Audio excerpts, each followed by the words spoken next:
ನಮಸ್ಕಾರ. ಡಾಕ್ಟರ್ ಆಂಜನಪ್ಪ. ಅನೇಕ ತಂದೆ ತಾಯಿಗಳಿಗೆ ಒಂದು ಟೆನ್ಷನ್, ತಮ್ಮ ಗಂಡು ಮಕ್ಕಳು ಕಾಚಾ ತ್ಯಾವ ಆಗಿರುತ್ತೆ. ಅದನ್ನು 14 ವರ್ಷಕ್ಕೇನೆ 14th ಇಯರ್ಸ್ಗೆ 14 ವರ್ಷಕ್ಕೆ ಗಂಡು ಮಕ್ಕಳಿಗೆ ವೀರ್ಯಸ್ಖಲನ ಆಗುತ್ತೆ.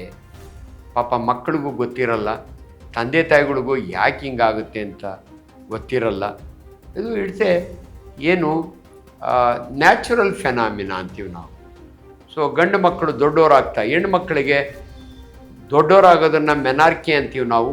ಅವರಿಗೆ ಹಳ್ಳಿಗಳ ಕಡೆಯೂ ಗೊತ್ತಾಗುತ್ತೆ, ಹೊಸಕೆ ಆಗ್ತಾರೆ, ಅಮ್ಮನಿಗೆ ಗೊತ್ತಾಗುತ್ತೆ ಮಗಳು ದೊಡ್ಡಾಕಿ ಆಗಿದ್ದಾಳೆ. ಆದರೆ ಅನ್ಫಾರ್ಚುನೇಟ್ಲಿ ಮಕ್ಕಳಲ್ಲಿ ಅವನಿಗೆ ಮೀಸೆ ಬಂದಿರುತ್ತೆ, ಕುಡಿ ಮೀಸೆ ಅಂತೀವಿ. ಆ ಟೈಮ್ನಲ್ಲಿ ರಾತ್ರಿ ಹೊತ್ತು ಅವನಿಗೆ ವೀರ್ಯಸ್ಖಲನ ಆಗುತ್ತೆ.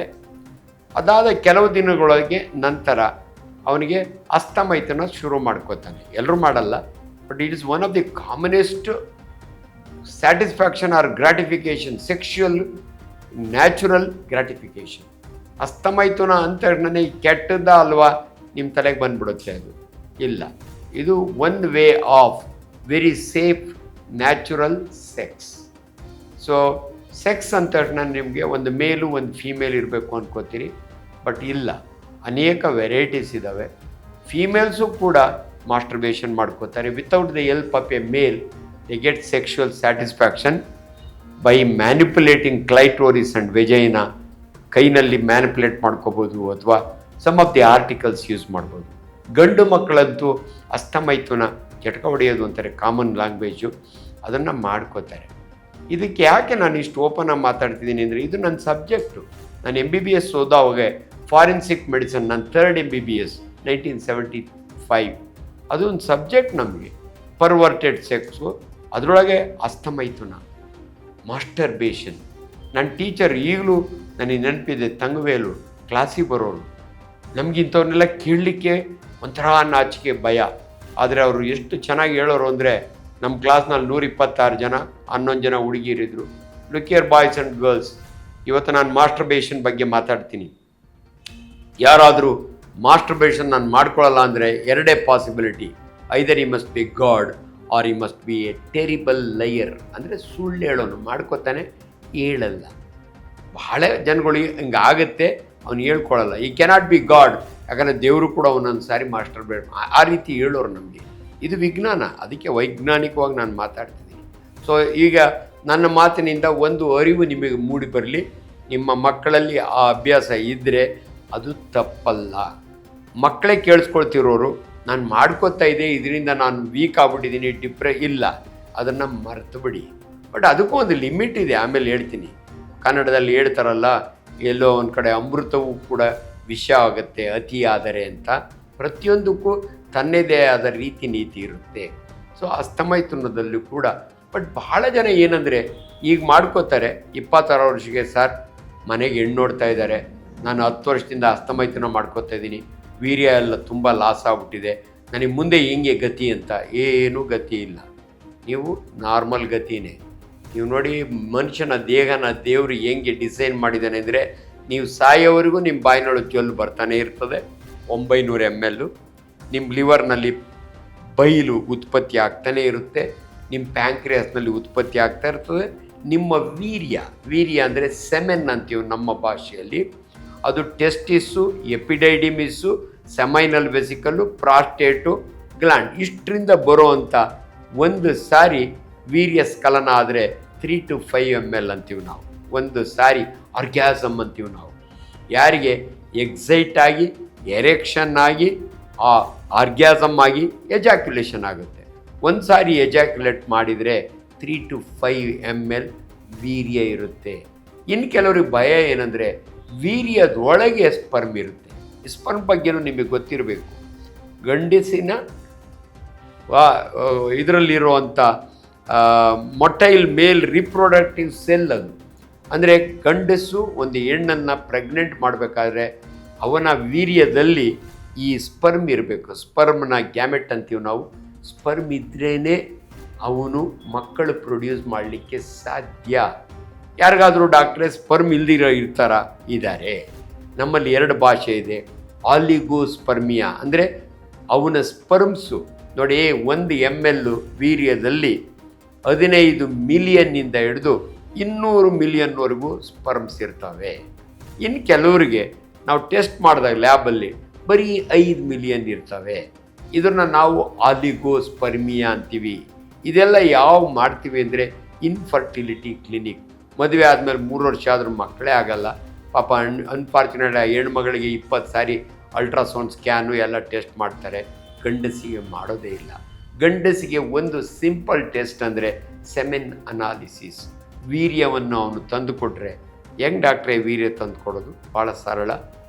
ಅವನು ಹಸ್ತಮೈಥುನ ಮಾಡೇ ಲ್ಯಾಬಲ್ಲಿ ಅಥವಾ ಅವನ ಮನೆಯಲ್ಲಿ ವೀರ್ಯವನ್ನು ಒಂದು ಕಲೆಕ್ಟ್ ಮಾಡಿ ತಂದು ಕೊಡಬೇಕು ವಿತಿನ್ 1 ಅವರ್. ಸೊ ಅವಾಗ ಅದನ್ನು ಅನಾಲಿಸಿಸ್ ಮಾಡ್ತೀವಿ ನಾವು. ಸೊ ಸ್ಪರ್ಮ್ ಕೌಂಟ್ ಕಡಿಮೆ ಇದ್ದರೆ ಆಲಿಗೋಸ್ಪರ್ಮಿಯಾ ಅಂತೀವಿ. ಆಲಿಗೋ ಅಂದರೆ ಕಡಿಮೆ. ಏಝೂಸ್ಪರ್ಮಿಯಾ ಅಂತ ಕೆಲವರು ಇರ್ತಾರೆ, ಅವನು ವೀರ್ಯ ಇರುತ್ತೆ ಅಂದರೆ ಸೆಮೆನ್ ಇರುತ್ತೆ, ಆದರೆ ಮೈಕ್ರೋಸ್ಕೋಪ್ನ ನೋಡಿದರೆ ಒಂದು ಸ್ಪರ್ಮ್ ಇರಲ್ಲ. ಇಂಥ ಮನುಷ್ಯ ಡೆಫಿನೆಟ್ಲಿ ಅವನ ಹೆಂಡ್ತಿನ ಅಥವಾ ಒಂದು ವುಮನ್ನ ಪ್ರೆಗ್ನೆಂಟ್ ಮಾಡಲಿಕ್ಕೆ ಸಾಧ್ಯವೇ ಇಲ್ಲ. ಸೊ ಅದಕ್ಕೆ ಹೇಳೋದು ನಾವು ಯಾವಾಗಲೂ ಕೂಡ, ಎಷ್ಟೋ ಜನ ರಿಚ್ ಪೀಪಲ್ಸು, ಅಫ್ಲುಯೆಂಟ್ ಪೀಪಲ್ಸು 3ನೇ ಮದುವೆ ಮಾಡ್ತಾರೆ, ಮಗನಿಗೆ 2 ಮಕ್ಕಳಾಗಿಲ್ಲ ಅಂತ. ಅನ್ಫಾರ್ಚುನೇಟ್ಲಿ ಫಾಲ್ಟ್ ಇವಂದೇ ಇರುತ್ತೆ, ಹೆಣ್ಣು ಮಗಳದಲ್ಲ. ಅದು 3ನೇದಕ್ಕೆ ಪ್ರೆಗ್ನೆಂಟ್ ಆದಾಗೆ ಅದಕ್ಕೆ ಏನೇನೋ ಅರ್ಥಗಳು ಬರ್ತವೆ, ನಾನು ಮಾತಾಡೋಕ್ಕೆ ಹೋಗಲ್ಲ. ಸೊ ಏಝೂಸ್ಪರ್ಮಿಯಾ, ಸ್ಪರ್ಮ್ ಇಲ್ದಿದ ಮೇಲೆ ಅವನು ಹೆಣ್ಣು ಮಗಳನ್ನ ಪ್ರೆಗ್ನೆಂಟ್ ಮಾಡಲಿಕ್ಕೆ ಸಾಧ್ಯವಿಲ್ಲ. ಸೊ ಈ ವೀರ್ಯ ಖಾಲಿ ಆಗುತ್ತಾ, ಇದು ಇಂಪಾರ್ಟೆಂಟು. ನಾನು ಭಾಳ ವರ್ಷದಿಂದ ಹಸ್ತಮೈಥುನ ಮಾಡಿ ಅಥವಾ ಹೆಂಗೆ ಕಪಲ್ಲೇ ಡೈಲಿ ಇವೆಲ್ಲ ಬಹಳ ಆರ್ಬಿಟ್ರರಿ ವರ್ಡ್ಸು. ಡೈಲಿ 1 ಸಾರಿ ಸೆಕ್ಸ್ ಮಾಡಬೇಕಾ, 2 ಸಾರಿ ಮಾಡಬೇಕಾ, 3 ಸಾರಿ ಮಾಡಬೇಕಾ, 3 ದಿನಕ್ಕೆ 1 ಸಾರಿ ಮಾಡಬೇಕಾ, ಇವೆಲ್ಲ ಲಾಟ್ ಆಫ್ ವೇರಿಯೇಷನ್ ಇದೆ. ಇದು ಇಂಡಿವಿಜುವಲ್ ಚಾಯ್ಸು, ಚಾನ್ಸು ಅದಿರ್ತವೆ. ನೀವು ಎಷ್ಟೇ ಸಾರಿ ಮಾಡ್ಕೊಳ್ಳಿ, ಡೈಲಿ ಬೇಕಾದ್ರೆ you have sex and ejaculation of the sperm.